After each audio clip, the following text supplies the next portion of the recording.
Olá, bom dia a todos, a paz do Senhor Jesus Cristo de Nazaré, que Deus venha te abençoar, dar vitória, jogar todo o mal por terra sobre a tua vida em nome de Jesus. Para quem vos fala, meu nome é Felipe, estamos aqui no canal orando, bendizendo e glorificando o nome do Senhor. Desde já, você que não é inscrito no canal, se inscreva no canal, ative todas as notificações, dê seu like, que é muito importante. Quando você dê seu like, o YouTube entende que você está gostando do vídeo. Indica para outras pessoas que precisam de uma palavra, que precisam ser mais do que abençoados, em nome de Jesus. Hoje eu quero trazer um testemunho acerca do irmão que disse que viu coisas terríveis no inferno e viu ali também um diácono que estava ali queimando no inferno. Você pode acompanhar esse testemunho, deixar seus pedidos de oração. Nós estaremos clamando, orando, bendizendo o nome do Senhor pela tua vida, em nome de Jesus. Compartilhe esse vídeo no Instagram, no WhatsApp, no Facebook, para que a palavra do Senhor seja espalhada aos quatro cantos nesta terra. Acompanhe conosco, depois estarei orando pela vida dos irmãos. Meu nome é Ezra Whitmore, tenho 55 anos e nasci e cresci em Charleston, Carolina do Sul. Venho de uma família profundamente cristã, onde a fé sempre foi o centro de tudo. Desde pequeno, minha mãe me ensinou a importância da oração. Todo dia, sem falta, eu rezava ao acordar e antes de dormir. Era um hábito tão arraigado que continuei fazendo isso por toda a minha vida adulta, até o dia em que quase morri. Olhando para trás, percebo que minha fé era algo que eu tomava como certo. Era como respirar, algo que eu fazia sem pensar muito a respeito. Ia à igreja todos os domingos, participava das atividades da comunidade, tentava seguir os ensinamentos da Bíblia. Achava que estava fazendo tudo certo, sabe? Eu me considerava um bom cristão e, honestamente, nunca duvidei que meu lugar no céu estivesse garantido. Trabalhei como contador por mais de 30 anos. Me casei com Abigail, minha namorada do ensino médio, e tivemos 2 filhos. Nossa vida era tranquila e estável. Tínhamos uma casa bonita, participávamos ativamente da igreja local e éramos respeitados na comunidade. Eu me orgulhava disso. Achava que era uma prova de que estávamos no caminho certo. Mas agora, depois do que aconteceu, percebo que havia uma certa arrogância nessa minha certeza. Eu julgava silenciosamente aqueles que não viviam como nós, que não iam à igreja, ou que tinham estilos de vida diferentes. Pensava que estava acima deles de alguma forma, mais próximo de Deus. Esse orgulho, essa presunção, era um pecado que eu não conseguia enxergar em mim mesmo. Nunca fui o tipo de pessoa que acreditava num inferno literal, com fogo e enxofre. Para mim, era mais uma metáfora, algo usado para assustar as pessoas e mantê-las na linha. Eu me via bem longe disso tudo. Afinal, eu seguia todas as regras, não é? Rezava, ia à igreja, respeitava os mandamentos. Na minha cabeça, isso era suficiente para garantir minha salvação. Mas a vida tem um jeito engraçado de nos surpreender e nos mostrar o quanto estamos errados. E foi exatamente isso que aconteceu comigo em um dia que deveria ser de pura alegria e celebração. Um dia que mudou completamente minha visão sobre fé, pecado e o verdadeiro significado da salvação. É essa história que quero compartilhar com vocês agora, não para me gabar ou me colocar como algum tipo de exemplo, mas para alertar sobre os perigos de uma fé superficial e da armadilha do orgulho espiritual. Minha experiência de quase morte foi um despertar brutal, um chamado para enxergar a verdade que eu havia ignorado por tanto tempo. Então, se você estiver disposto a ouvir, gostaria de contar como um simples pedaço de bolo em um casamento quase custou minha vida. E, paradoxalmente, me mostrou o verdadeiro significado de viver. Era um sábado de verão, daqueles que parecem saídos de um cartão postal. O céu estava de um azul tão intenso que chegava a doer os olhos, e o ar estava perfumado com o cheiro das flores do jardim. Eu estava me arrumando para ir ao casamento de Mark, um amigo de infância. Crescemos juntos, frequentamos a mesma igreja, e agora ele estava prestes a se casar com sua namorada de longa data. Cheguei cedo à cerimônia, que aconteceria em um belo jardim nos arredores da cidade. Enquanto ajudava com os últimos preparativos, Não pude deixar de pensar em como Deus havia abençoado aquele dia. Tudo parecia perfeito. As fileiras de cadeiras brancas dispostas na grama verde, o arco de flores no altar improvisado, a brisa suave que balançava as folhas das árvores. Era como se um pedaço do paraíso tivesse descido à terra. A cerimônia foi linda e emocionante. Enquanto via Mark e sua noiva trocando votos, senti uma onda de gratidão pela minha própria vida, meu casamento, minha família. Agradeci silenciosamente a Deus por todas as bênçãos que tinha recebido. Depois da cerimônia, todos se dirigiram para a recepção. O ambiente estava alegre e festivo. Música suave tocava ao fundo. Pessoas riam e conversavam animadamente. Eu circulava entre os convidados, cumprimentando velhos amigos e conhecidos. Me sentia bem, feliz por fazer parte daquele momento especial. Foi então que me aproximei da mesa do bolo. Era uma obra de arte, 4 andares de glacê branco, decorado com delicadas flores de açúcar. O garçom estava servindo as fatias, e eu, sem pensar 2 vezes, peguei um pedaço. Mal sabia que aquele simples gesto mudaria minha vida para sempre. Eu tenho alergia a amendoim desde criança. É algo que sempre levei muito a sério, sempre verificando ingredientes e fazendo perguntas em restaurantes. Mas naquele dia, distraído pela alegria do momento e confiante de que em um casamento cristão não haveria nada que pudesse me fazer mal, não perguntei sobre os ingredientes do bolo. Dei a primeira mordida e imediatamente senti algo estranho. No começo, pensei que fosse apenas a emoção do dia me afetando. Mas logo a sensação familiar de coceira na garganta começou. Tentei me acalmar dizendo a mim mesmo que era só impressão minha. Afinal, como poderia haver amendoim em um bolo de casamento? Mas a sensação piorou rapidamente. Minha garganta começou a fechar e o pânico tomou conta de mim. Olhei em volta, desesperado, tentando encontrar minha esposa. As vozes e a música ao meu redor começaram a ficar distantes, como se eu estivesse submergindo na água. Consegui balbuciar "socorro" antes de sentir minhas pernas fraquejarem. Vi rostos preocupados se virando para mim.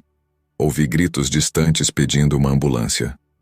A última coisa que me lembro é do rosto assustado de Abigail se inclinando sobre mim, suas lágrimas caindo em meu rosto, enquanto tudo ficava escuro. Naquele momento pensei que era o fim. Ironicamente, meu último pensamento consciente foi uma oração. Deus, por favor, me perdoe. Não sabia exatamente pelo que estava pedindo perdão, mas senti uma necessidade urgente de fazer as pazes com Deus antes que fosse tarde demais. E então, o mundo desapareceu.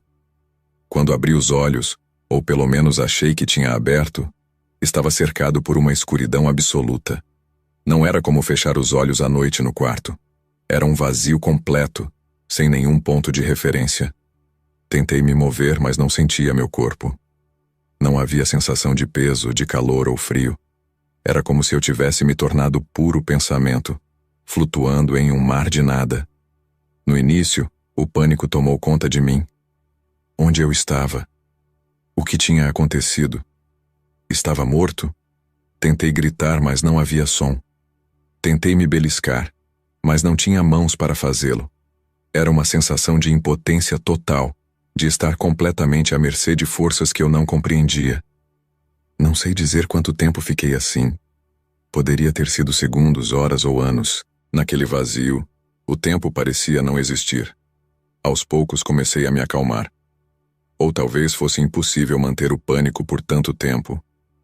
Comecei a pensar na minha vida, nas pessoas que amava, nas coisas que tinha feito e nas que deixei de fazer.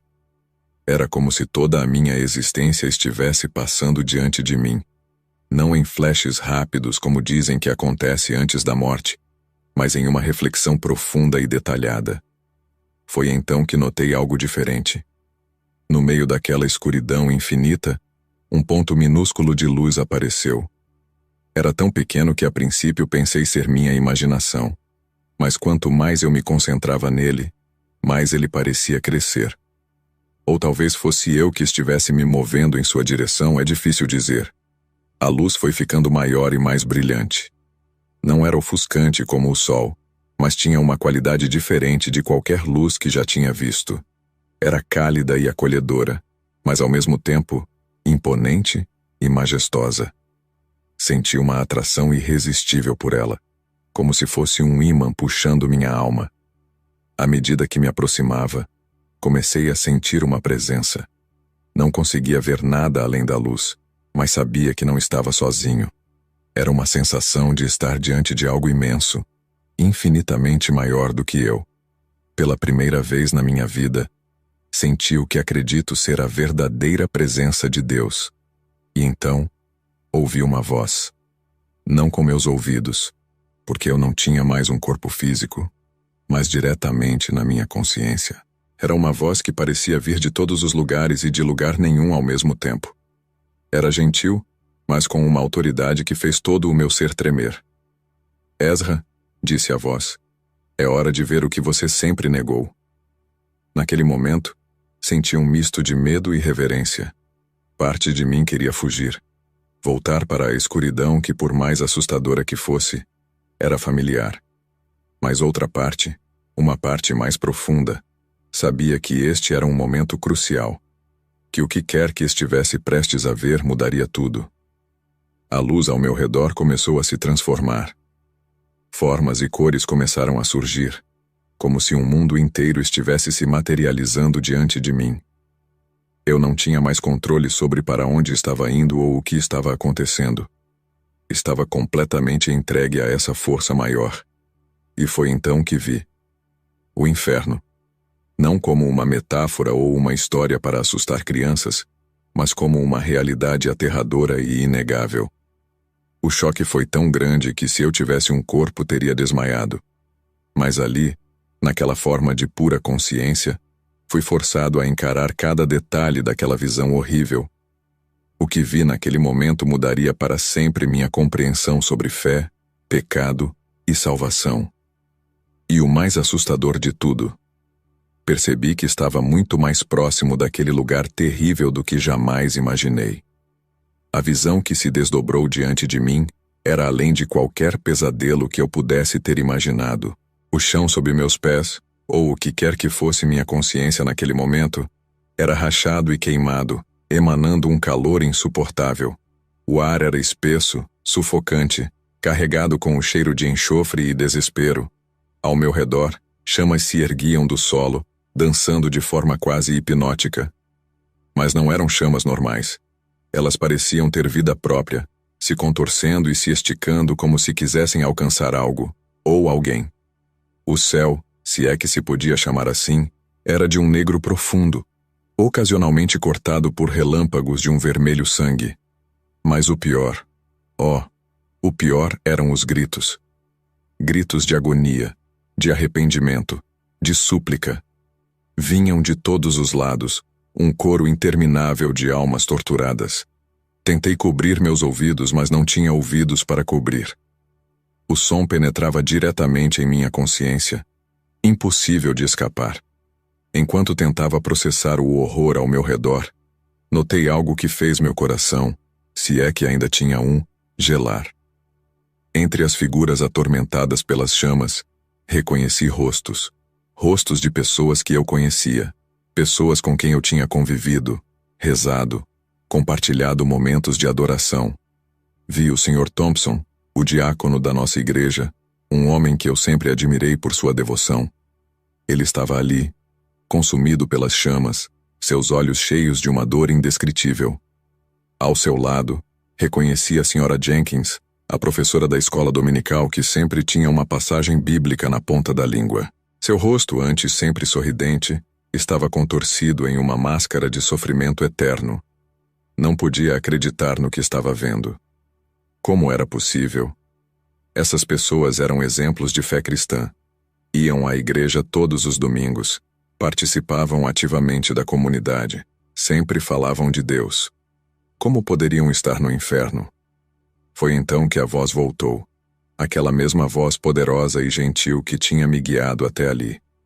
Ezra, disse ela, o que você vê não é o resultado de grandes pecados ou atos de maldade.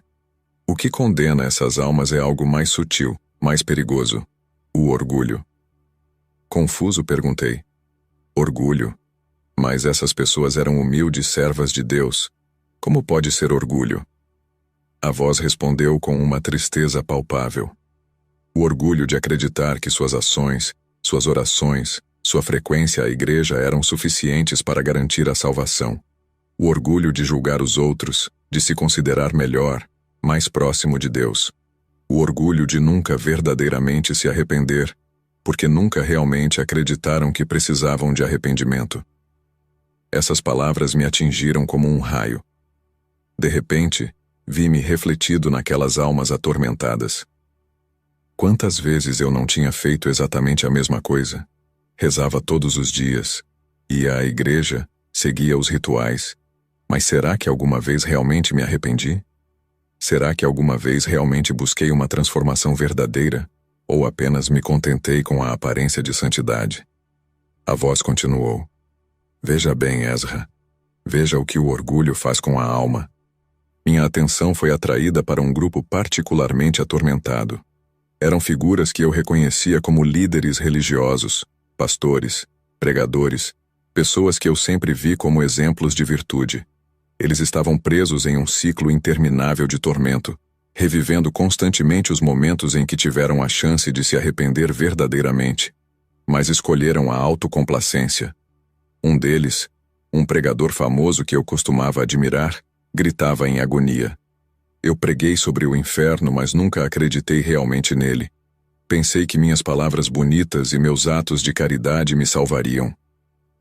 Outro, um pastor que eu conhecia pessoalmente, lamentava. Eu julguei os outros, pensando que era melhor do que eles. Agora vejo que meu coração estava cheio de orgulho e hipocrisia. Cada grito, cada lamento, era como uma facada em minha própria consciência. Eu me vi nesses homens e mulheres. Vi meu próprio orgulho, minha própria presunção.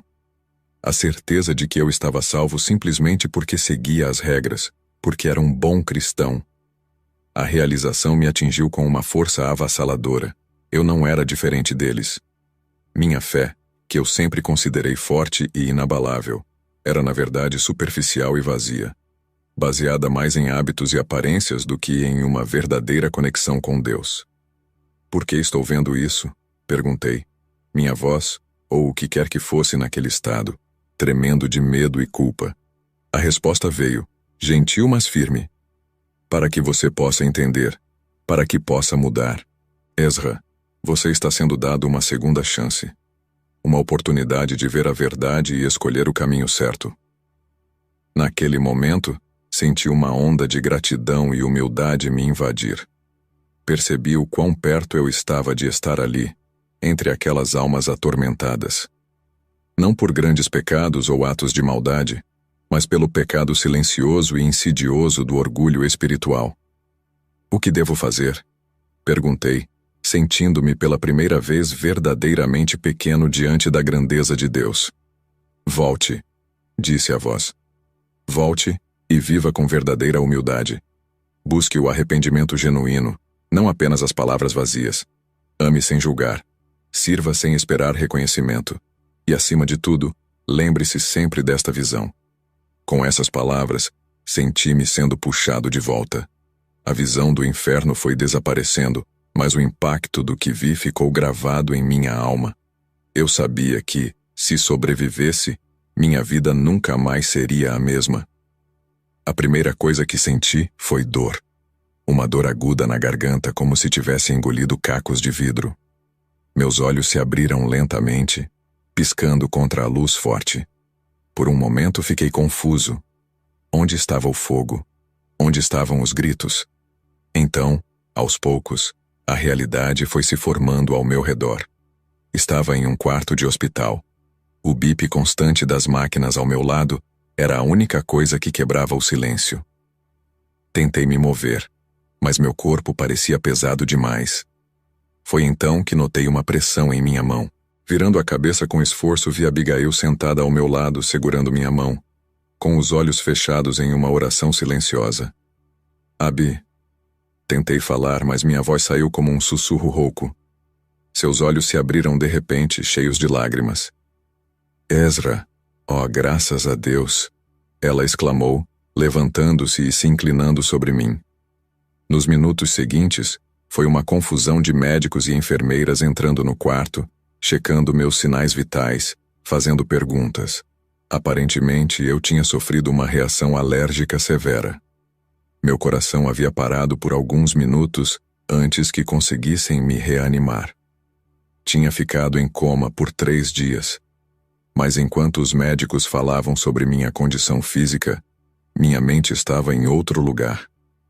As imagens do que tinha visto, o inferno, as almas atormentadas, a revelação sobre meu próprio orgulho, tudo isso girava em minha cabeça. Era real? Tinha sido apenas um sonho causado pela falta de oxigênio no cérebro? Olhei para Abigail, vi o alívio e o amor em seus olhos, e soube que, sonho ou não, o que tinha experimentado mudou algo fundamental em mim.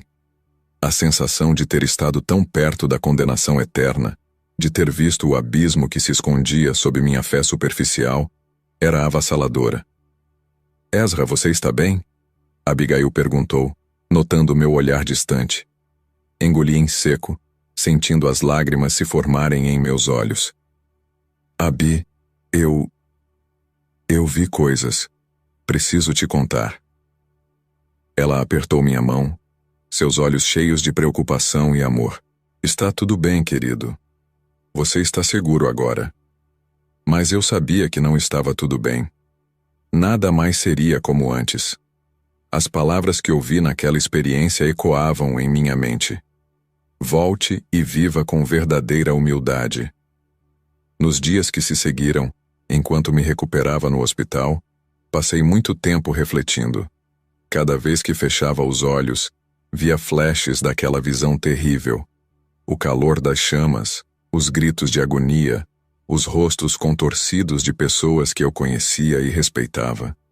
Era um lembrete constante do quão perto eu estive de compartilhar aquele destino. Tentei contar a Abigail e aos meus filhos sobre o que tinha visto, mas as palavras pareciam inadequadas. Como descrever o indescritível? Como explicar a profundidade da mudança que tinha ocorrido dentro de mim? Eles ouviam com preocupação e amor, mas eu podia ver em seus olhos que não entendiam completamente. Como poderiam? Eles não tinham visto o que eu vi. Os médicos falaram sobre a possibilidade de alucinações causadas pela falta de oxigênio, mas eu sabia que era mais do que isso. O que experimentei foi real demais, profundo demais para ser apenas uma ilusão. Foi um despertar, não apenas do coma físico, mas de um sono espiritual que tinha durado toda a minha vida. Quando finalmente recebi alta do hospital, voltei para casa com uma missão. Não para pregar ou converter os outros, mas para mudar a mim mesmo. Para viver a fé que sempre professei, mas nunca realmente pratiquei. Para buscar um arrependimento genuíno, não apenas palavras vazias repetidas por hábito. O caminho à frente não seria fácil, eu sabia disso. Anos de orgulho e complacência não seriam desfeitos da noite para o dia. Mas agora, eu tinha uma clareza que nunca tive antes. Uma compreensão do que realmente importava. Enquanto Abigail me ajudava a entrar em casa, parei por um momento na porta, olhando para o céu. Obrigado, sussurrei, não apenas pela segunda chance de vida, mas pela oportunidade de realmente viver. O verdadeiro despertar, eu percebi, estava apenas começando. Nos dias e semanas que se seguiram à minha volta para casa, mergulhei em uma profunda introspecção. A experiência que tive mudou completamente minha perspectiva sobre a vida, a fé e meu próprio caráter. Era como se um véu tivesse sido removido dos meus olhos, e agora eu podia ver claramente todas as falhas e inconsistências em minha vida espiritual. O primeiro desafio foi lidar com o choque da realização. Por anos, décadas até, eu tinha vivido com a certeza confortável de que estava no caminho certo. Ia à igreja regularmente, fazia minhas orações, participava das atividades da comunidade. Eu me considerava um bom cristão, um exemplo para os outros. Mas agora, essa imagem que eu tinha de mim mesmo tinha sido despedaçada. Comecei a questionar cada aspecto da minha fé, cada oração que eu fazia, cada ato de caridade, cada momento de adoração. Será que eram genuínos ou apenas performances vazias? A culpa e a vergonha me consumiam. Como pude ser tão cego por tanto tempo? Abigail notou a mudança em mim. Ezra, você não tem sido o mesmo desde que voltou do hospital. Ela me disse uma noite, enquanto estávamos sentados na varanda. Estou preocupada com você. Eu suspirei, sem saber como explicar. Abi, eu vi coisas. Coisas que me fizeram perceber o quão errado eu estava. Sobretudo. Ela pegou minha mão, seus olhos cheios de preocupação. Querido, você passou por uma experiência traumática. É normal estar abalado. Mas você sempre foi um homem de fé forte. Não deixe que isso abale sua confiança em Deus. Mas era exatamente isso. Minha fé forte era parte do problema. Era uma fé baseada no orgulho, na presunção de que eu era melhor que os outros porque seguia as regras. Agora eu via que essa atitude era exatamente o que poderia ter me condenado. Comecei a me afastar das atividades da igreja. Não porque tinha perdido a fé, mas porque cada vez que entrava naquele prédio, lembrava dos rostos que vi no inferno. Pessoas que, como eu, pensavam que estavam salvas simplesmente por estarem ali. A hipocrisia que agora via em mim mesmo e nos outros era dolorosa demais para suportar. Meus amigos e familiares ficaram preocupados. Alguns achavam que eu estava tendo uma crise de fé. Outros sugeriam que eu procurasse ajuda psicológica para lidar com o trauma da experiência de quase morte. Mas como explicar que o que eu estava passando era mais profundo que isso? Que eu estava lutando para reconstruir minha fé sobre bases verdadeiras, não apenas rituais e aparências? Passei noites em claro, relendo a Bíblia com novos olhos. Palavras que antes eu lia superficialmente, agora ganhavam novos significados. Versículos sobre humildade, arrependimento genuíno e transformação do coração saltavam das páginas. Eu chorava ao ler, percebendo quanto tinha perdido por todos esses anos. Uma passagem em particular me atingiu profundamente. Em Mateus 7, 21, 23, Jesus diz: Nem todo aquele que me diz, Senhor, Senhor, entrará no reino dos céus, mas apenas aquele que faz a vontade de meu Pai que está nos céus. Muitos me dirão naquele dia: Senhor, Senhor, não profetizamos em teu nome? Em teu nome não expulsamos demônios e não realizamos muitos milagres? Então, eu lhes direi claramente: nunca os conheci. Afastem-se de mim vocês, que praticam o mal. Essas palavras ecoaram em minha alma. Quantas vezes eu não tinha sido exatamente como essas pessoas? Fazendo as coisas certas externamente, mas sem uma verdadeira conexão com Deus. A luta interna era intensa. Havia momentos em que eu queria desistir, voltar para a confortável ilusão em que vivia antes. Seria mais fácil fingir que nada tinha mudado, continuar com minha rotina religiosa vazia.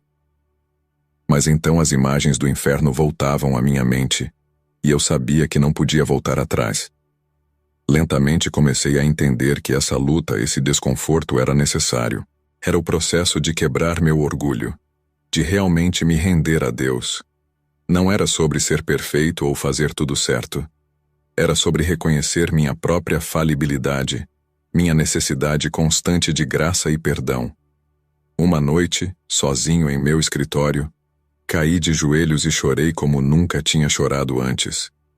Não eram lágrimas de autocomiseração ou medo. Eram lágrimas de um arrependimento genuíno, profundo. Pela primeira vez na minha vida, senti que estava realmente me conectando com Deus, não através de rituais ou palavras memorizadas, mas com meu coração quebrantado e sincero. Foi nesse momento que percebi: a luta interna não era um obstáculo à minha fé. Era o caminho para uma fé verdadeira. Após semanas de intensa introspecção e luta interna, comecei a sentir que estava chegando a um ponto de virada. A experiência de quase morte e a visão do inferno tinham destruído as bases da minha fé anterior, mas agora era hora de reconstruir. não sobre areia como antes, mas sobre uma rocha sólida de humildade e verdadeiro entendimento. O processo de reconstrução começou com um ato simples, mas profundamente significativo para mim. Em uma manhã de domingo, em vez de ir à igreja como de costume, peguei minha Bíblia e fui para um parque próximo de casa. Sentei-me em um banco, sentindo o sol no rosto e a brisa suave, e comecei a ler. Não com a intenção de cumprir uma obrigação ou marcar mais um item na minha lista de bom cristão, mas com um desejo genuíno de entender, de me conectar. Li a história do filho pródigo, uma passagem que eu conhecia de cor, mas que agora ganhava um novo significado. Pela primeira vez, me vi não como o filho fiel que ficou em casa, mas como o filho que se afastou. Não fisicamente, mas espiritualmente. Eu tinha desperdiçado anos em uma fé superficial, e agora estava voltando, quebrantado e humilde para os braços do Pai.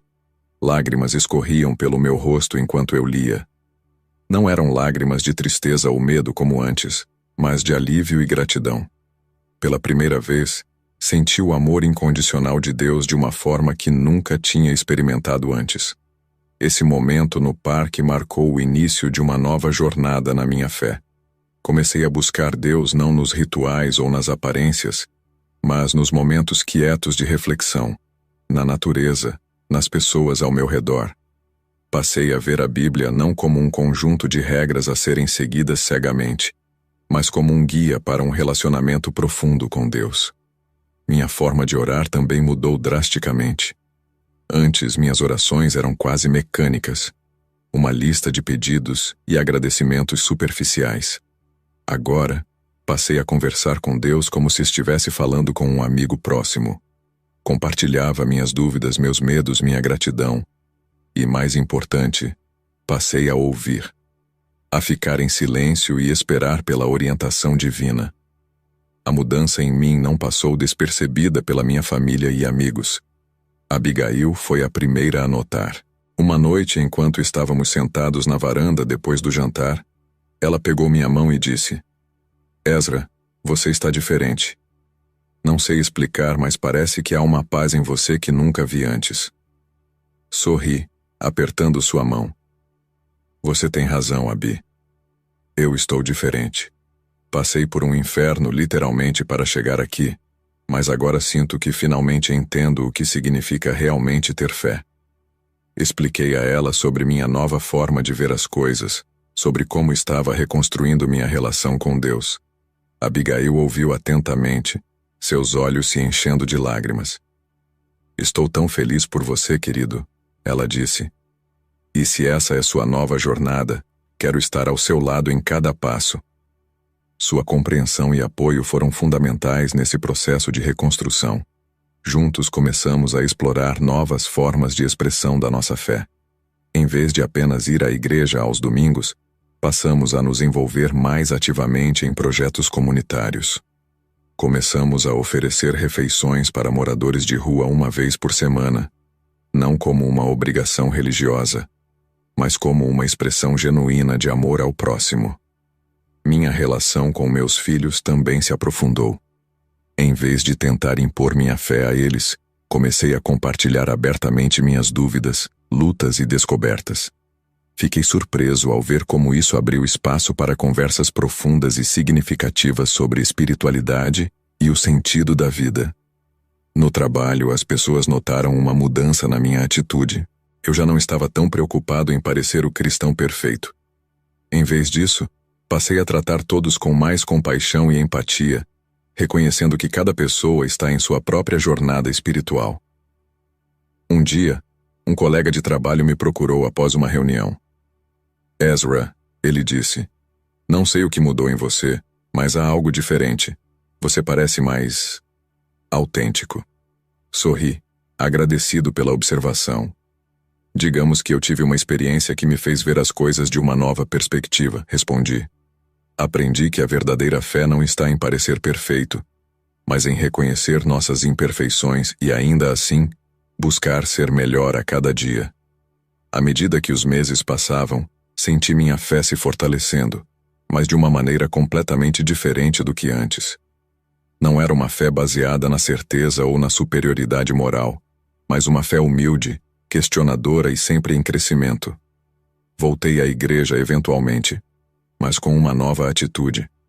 Não ia mais para me exibir ou para cumprir uma obrigação, mas para fazer parte de uma comunidade de pessoas imperfeitas, todas buscando se conectar com algo maior que elas mesmas.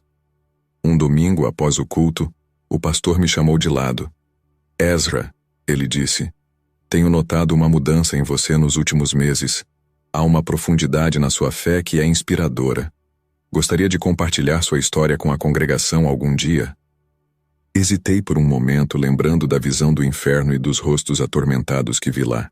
Então respirei fundo e respondi: sim, pastor, acho que é hora de compartilhar minha jornada. Não para me gabar, mas para mostrar que a verdadeira fé nasce da humildade e do reconhecimento de nossas próprias falhas. Naquele momento percebi que a reconstrução da minha fé não era apenas para mim. Era uma oportunidade de ajudar outros a evitarem os mesmos erros que eu cometi, de mostrar que o verdadeiro cristianismo não está na perfeição aparente, mas na busca constante por uma conexão genuína com Deus e com o próximo. A jornada de reconstrução da minha fé estava longe de terminar. Na verdade, eu sabia que seria um processo contínuo pelo resto da minha vida. Mas agora, pela primeira vez, sentia que estava no caminho certo. Um caminho de humildade, autenticidade e amor verdadeiro. A transformação pela qual passei após minha experiência de quase morte não afetou apenas minha vida espiritual, mas teve um impacto profundo em todos os meus relacionamentos. Era como se eu estivesse vendo as pessoas ao meu redor com novos olhos, reconhecendo pela primeira vez a complexidade e a preciosidade de cada indivíduo. O primeiro e mais significativo impacto foi no meu casamento com Abigail. Nos primeiros dias após minha volta do hospital, ela estava preocupada e confusa com meu comportamento. Eu alternava entre períodos de silêncio introspectivo e momentos de intensa emoção. Mas à medida que comecei a compartilhar mais abertamente sobre minha experiência e as mudanças que estava sentindo, nossa relação começou a se aprofundar de uma maneira que nunca imaginei ser possível. Uma noite, enquanto estávamos deitados na cama, Abigail me perguntou: Ezra, você ainda me ama da mesma forma? A pergunta me pegou de surpresa. Abi, respondi segurando sua mão. Eu te amo mais do que nunca. Mas é um amor diferente agora. Antes eu te amava porque você era minha esposa, porque era o que se esperava de mim como um bom marido cristão. Agora eu te amo porque vejo você, realmente vejo você, sua força, sua bondade, suas lutas. Te amo não apesar das suas imperfeições, mas incluindo elas. Lágrimas escorreram pelo rosto dela enquanto eu falava. Eu senti a diferença. Ela disse suavemente: é como se você estivesse realmente presente pela primeira vez em anos. Essa nova profundidade em nosso relacionamento se manifestou de várias formas. Passamos a ter conversas mais honestas e vulneráveis. Comecei a ouvir mais e julgar menos. Descobri aspectos da personalidade de Abigail que nunca tinha notado antes, simplesmente porque agora eu estava realmente prestando atenção. Com meus filhos, Sara e Daniel, a mudança também foi significativa. Antes, eu tinha sido um pai amoroso, mas distante.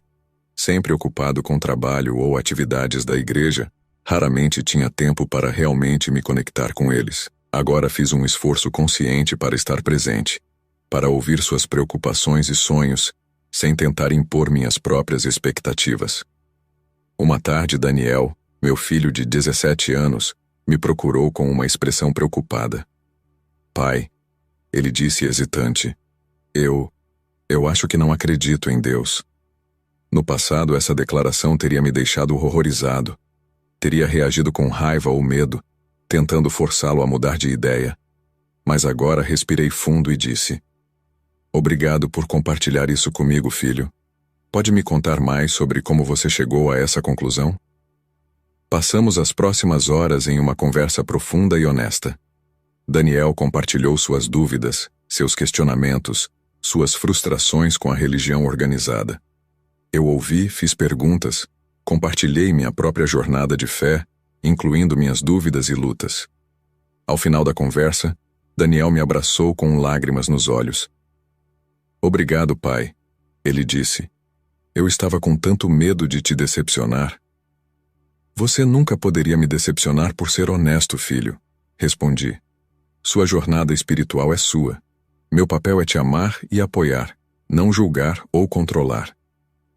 Essa nova abordagem se estendeu para além da minha família imediata. Na igreja, comecei a ver as pessoas de forma diferente. Não mais as categorizava como bons cristãos ou pecadores. Em vez disso, via cada pessoa como um indivíduo complexo, cada um em sua própria jornada espiritual. Passei a me envolver mais em ministérios de apoio e aconselhamento, oferecendo uma escuta compassiva para aqueles que estavam lutando com sua fé ou passando por dificuldades na vida. Muitos ficavam surpresos com minha nova abordagem. Ezra, me disse uma mulher após uma sessão de aconselhamento, quando vim até você, esperava sermões e julgamento, mas você apenas me ouviu e me ofereceu compaixão. É assim que imagino que Jesus trataria as pessoas. Suas palavras me tocaram profundamente, pois percebi que estava finalmente vivendo minha fé de uma maneira que realmente refletia o amor de Cristo. No trabalho, meus relacionamentos com colegas também mudaram. Deixei de lado a atitude de superioridade moral que inconscientemente havia adotado por anos. Em vez disso, passei a tratar todos com respeito e empatia, independentemente de suas crenças ou estilos de vida. Um dia, um colega que se declarava ateu me procurou. Ezra, ele disse, nunca pensei que diria isso, mas você mudou minha visão sobre os cristãos. Você não tenta me converter o tempo todo, mas sua forma de agir... Bem, isso sim é um testemunho poderoso. Sorri, agradecido por suas palavras. John, respondi, aprendi que o verdadeiro testemunho não está no que dizemos, mas em como vivemos e tratamos os outros. À medida que os meses passavam, percebi que minha experiência de quase morte não tinha apenas transformado minha relação com Deus, mas tinha revolucionado a forma como eu me relacionava com todas as pessoas ao meu redor. Aprendi a ver cada indivíduo como alguém precioso aos olhos de Deus, digno de amor e respeito, independentemente de suas crenças ou ações. Essa nova perspectiva trouxe uma riqueza e uma profundidade aos meus relacionamentos que eu nunca tinha experimentado antes. Era como se eu tivesse passado a vida vendo o mundo em preto e branco, e agora, finalmente, podia ver todas as cores. Conforme os meses se passaram após minha experiência de quase morte, senti que estava fazendo progressos significativos em minha jornada espiritual. Meus relacionamentos haviam melhorado, minha fé estava mais profunda e autêntica, e eu sentia uma paz que nunca havia experimentado antes. No entanto, havia um aspecto da minha transformação que eu ainda não tinha enfrentado completamente: meu passado. Um domingo à tarde, enquanto folheava um antigo álbum de fotos com Abigail, uma imagem em particular chamou minha atenção. Era uma foto de um churrasco da igreja, tirada cerca de 5 anos antes. Nela, eu estava sorrindo, rodeado por membros da congregação, parecendo o exemplo perfeito de um líder cristão. Mas agora, olhando para aquela foto, senti uma onda de vergonha e arrependimento. Abi, disse eu, minha voz trêmula. Olhando para essa foto agora, tudo o que consigo ver é hipocrisia. Eu sorria e agia como se tivesse todas as respostas, mas por dentro eu estava vazio.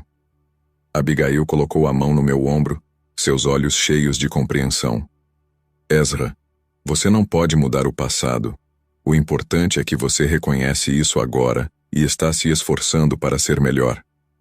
Suas palavras eram reconfortantes, mas eu sabia que não era suficiente apenas reconhecer meus erros em privado. Se eu realmente queria viver uma vida de autenticidade e humildade, precisava confrontar meu passado de maneira mais direta. Na semana seguinte, marquei uma reunião com o pastor David, o líder da nossa igreja. Sentado em seu escritório com o coração acelerado, comecei a falar.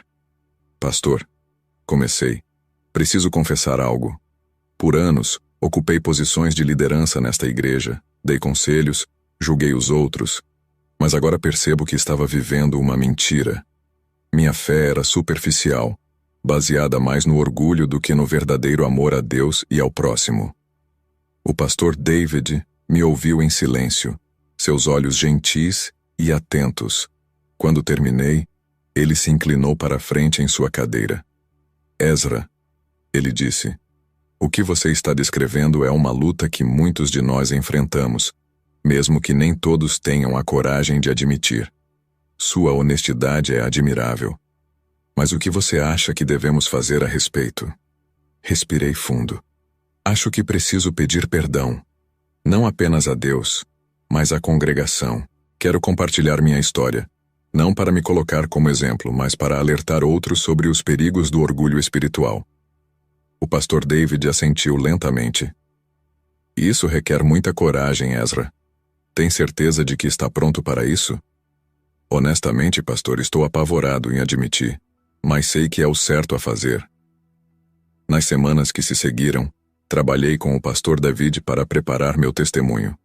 Decidimos que eu falaria em um domingo especial, dedicado ao tema do arrependimento e renovação espiritual.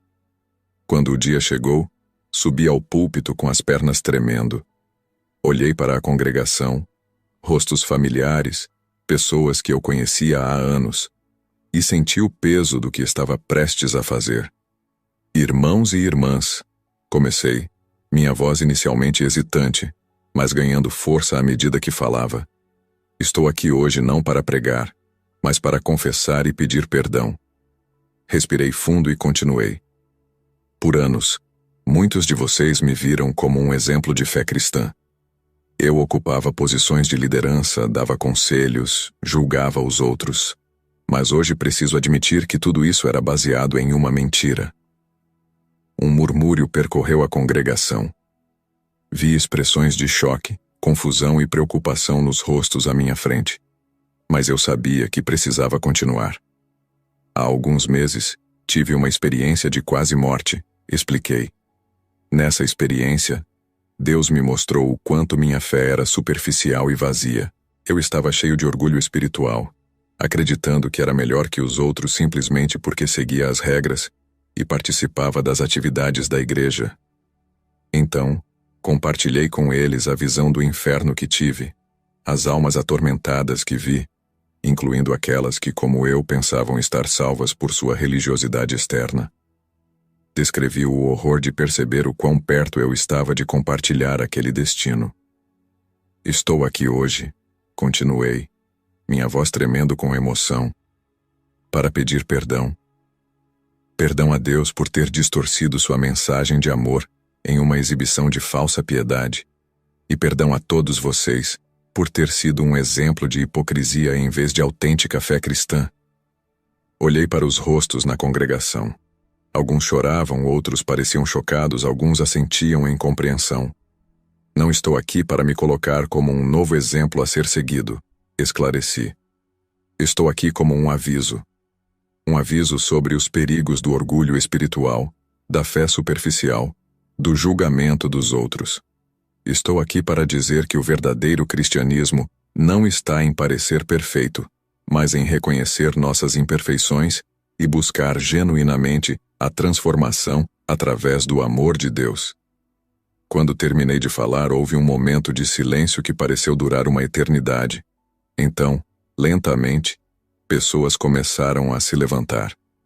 Não para ir embora, como eu temia, mas para se aproximar do altar. O primeiro a chegar foi John, um homem que eu sempre julguei silenciosamente por sua luta com o alcoolismo. Ele me abraçou, lágrimas nos olhos. Obrigado, Ezra, ele disse. Sua honestidade me faz sentir que talvez haja esperança para mim também. Após John, veio uma enxurrada de pessoas. Alguns vieram confessar suas próprias lutas com a hipocrisia e o orgulho espiritual. Outros vieram simplesmente oferecer perdão e apoio. Uma jovem me disse que meu testemunho a fez sentir, pela primeira vez, que poderia ser aceita na igreja, apesar de seus erros. O pastor David se aproximou, colocando a mão em meu ombro. Ezra, ele disse, sua voz embargada. O que você fez hoje? Isso é o verdadeiro cristianismo. Vulnerabilidade, honestidade, arrependimento genuíno. Você abriu as portas para uma renovação espiritual em nossa igreja. Nos dias e semanas que se seguiram, notei uma mudança na atmosfera da igreja. As pessoas pareciam mais abertas, mais dispostas a compartilhar suas lutas e dúvidas. O julgamento deu lugar à compaixão, à competição espiritual, à solidariedade. Mas o impacto não se limitou à igreja.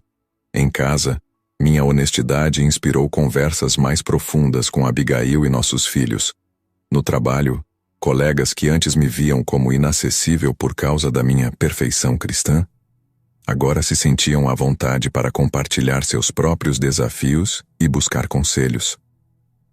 Um dia, enquanto caminhava pelo parque, encontrei Maria, uma antiga membro da igreja que havia se afastado anos atrás. Ezra, ela disse, ouvi sobre seu testemunho. Isso me fez querer dar outra chance à igreja. Sorri, sentindo uma mistura de humildade e gratidão. Maria, respondi. A igreja não é um lugar para pessoas perfeitas. É um hospital para pecadores como todos nós. Eu aprendi isso da maneira mais difícil, mas agora sei que é nessa imperfeição que encontramos a verdadeira graça de Deus. Conforme os meses passaram, continuei minha jornada de autorreflexão e crescimento espiritual. Houve momentos difíceis, é claro. Algumas pessoas deixaram a igreja, incapazes de lidar com a nova atmosfera de vulnerabilidade. Outros questionaram se eu ainda era adequado para posições de liderança, mas para cada desafio havia uma bênção correspondente. Vi vidas sendo transformadas, relacionamentos restaurados, fé renovada. E o mais importante, vi minha própria fé se aprofundar de uma maneira que nunca imaginei ser possível. Confrontar meu passado não foi fácil. Foi doloroso, assustador e por vezes humilhante, mas foi também libertador. Ao admitir minhas falhas e buscar o perdão, não apenas de Deus, mas daqueles ao meu redor, encontrei uma paz e uma autenticidade que nunca conheci em todos os meus anos de falsa piedade. Percebi que o verdadeiro testemunho cristão não está em mostrar perfeição, mas em demonstrar o poder transformador do amor e da graça de Deus em nossas vidas imperfeitas. E essa, descobri, é a mensagem mais poderosa que podemos compartilhar com o mundo. E esse vício, essa opressão vai cair por terra, toda obra de macumbaria, feitiçaria, magia negra, voodoo, palavra contrária, inveja, fofoca, disse-me-disse. Porta fechada vai ser aberta neste dia chamado hoje, em nome de Jesus. Vamos orar, Deus vai trabalhar grandemente em nome de Jesus. Oremos. Deus Todo-Poderoso, a cada servo e serva tua nesta manhã, Senhor amado, eu quero lhe pedir perdão por atos, falhas, palavras, pensamentos.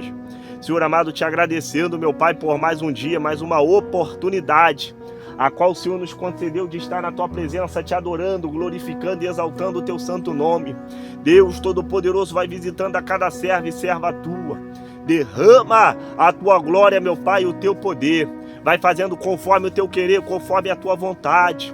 Joga, meu Pai, todo impedimento, toda oração contrária, meu Pai, tudo aquilo que não provém de ti, meu Pai, seja jogado por terra nesta manhã, e que a tua glória venha resplandecer, o teu Espírito Santo venha habitar sobre a vida de cada jovem, criança, adolescente, homem e mulher, meu Pai, que for acompanhar e ver esta oração, que seja, meu Pai amado, inundado, cheio, transformado pela tua glória e o teu poder, Senhor, Deus Todo-Poderoso. Sabemos, meu Pai, que as lutas vêm da esquerda, da direita, da retaguarda, tentando parar com teu povo, com a tua igreja, mas a tua palavra diz que as portas do inferno não prevalecerão, meu Pai. Eu não te peço prata e nem ouro, mas o que eu te peço nesta manhã, Deus Todo-Poderoso, graça, virtude, Shekinah, sobre a minha vida e a vida dos teus servos. Deus Todo-Poderoso, eu quero orar e profetizar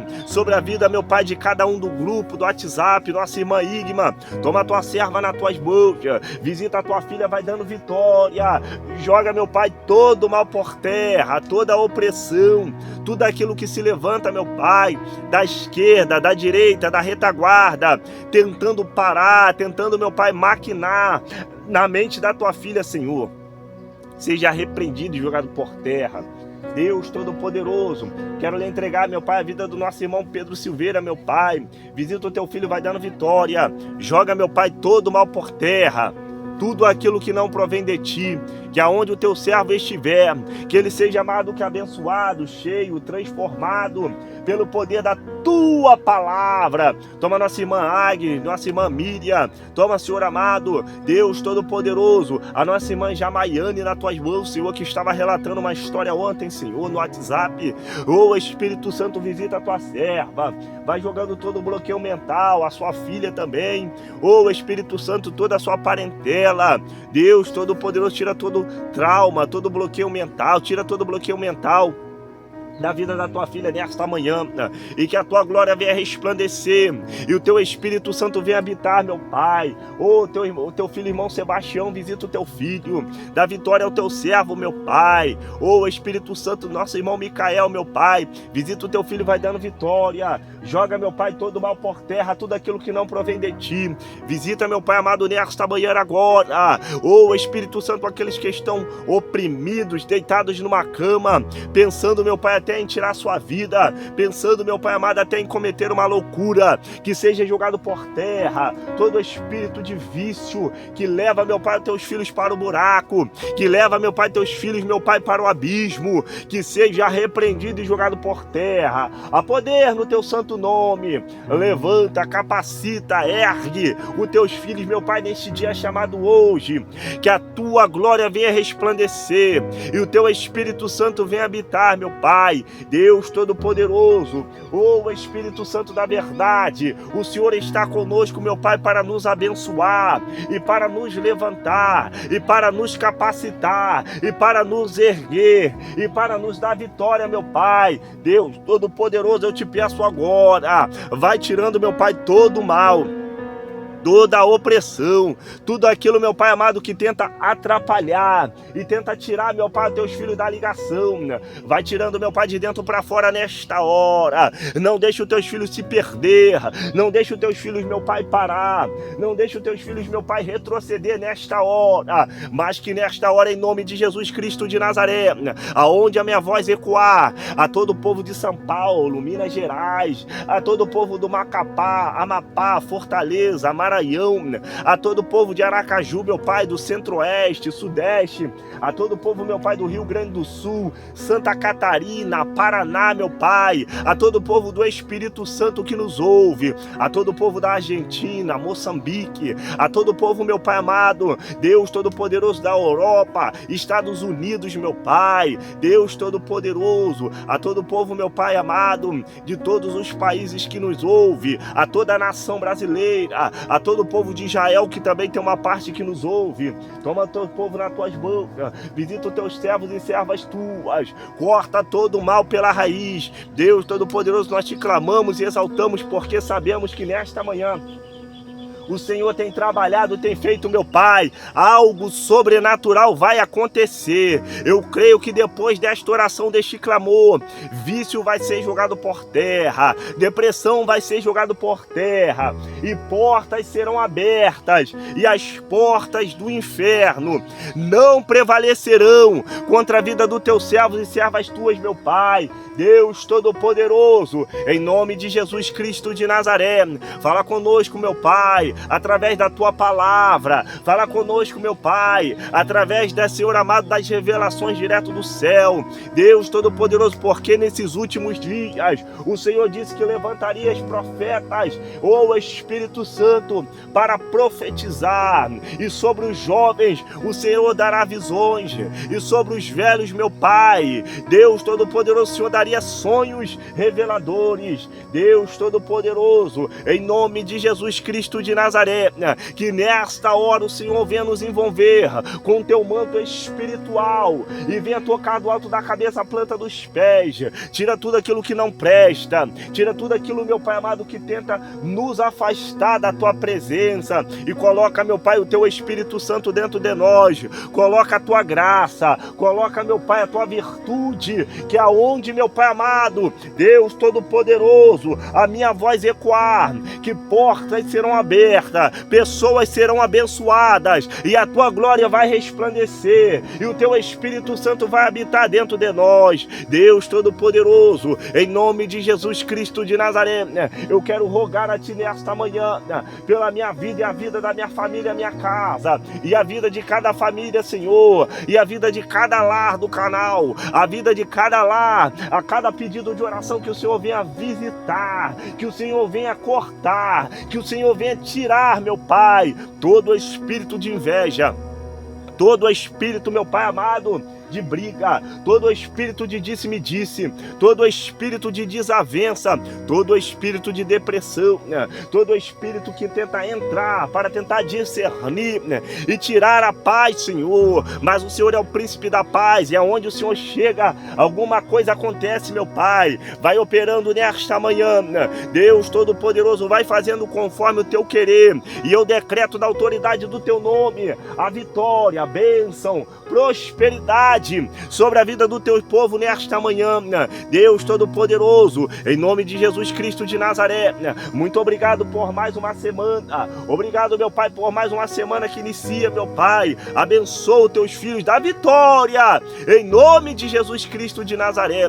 São essas bênçãos que eu te peço e já te agradeço, em nome de Jesus, amém. Que Deus te abençoe e te guarde, em nome de Jesus. Inscreva no canal, ative todas as notificações, dê seu like, que é muito importante. Conceder seu like, o YouTube entende que você está gostando do vídeo, indica para outras pessoas que precisam de uma palavra, que precisam ser mais do que abençoados, em nome de Jesus. Que Deus te abençoe e te guarde. Fiquem todos na paz do Senhor. Shalom Adonai.